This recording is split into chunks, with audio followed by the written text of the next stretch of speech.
আজ বৃষ্টি ভেজা বিকেল, এমন বিকেলে একটু ঝাল না হলে কি হয়? তাই ভাবছিলাম কি করা যায়, মা বলে উঠল, ফ্রিজে তো চনা বুট সেদ্ধ আছে। তার বলার দেরি আমি চুলায় একটা পাতিল বসিয়ে দিলাম। তাতে পরিমাণ মতো সয়াবিন তেল দিয়ে দিলাম।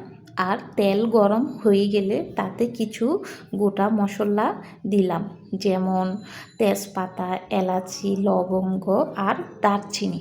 এগুলো হালকা ভেজে নিয়ে তাতে দিয়ে দেব পেঁয়াজ কুচি আর কাঁচামরিচ কুচি। এই পেঁয়াজ কুচি, কাঁচামরিচ কুচি ভেজে নেওয়ার পরে তাতে দিয়ে দেব আদা রসুন পেস্ট। আদা রসুন পেস্ট না দিলে তো চনা বুটের যে একটা গরম মশলার ফিল সেটা আসবেই না।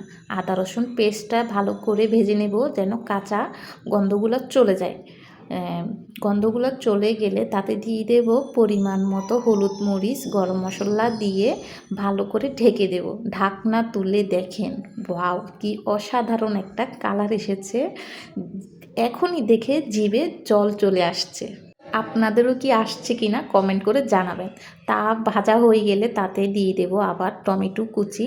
এটা একটু ভেজে নিয়ে তাতে দিয়ে দিতে হবে সেদ্ধ করা চনা। আপনাদেরকে তো বলাই হয়নি, চনার আলুটা কিন্তু আমি সেদ্ধ করে নিয়েছি, এটা ফ্রিজে ছিল না।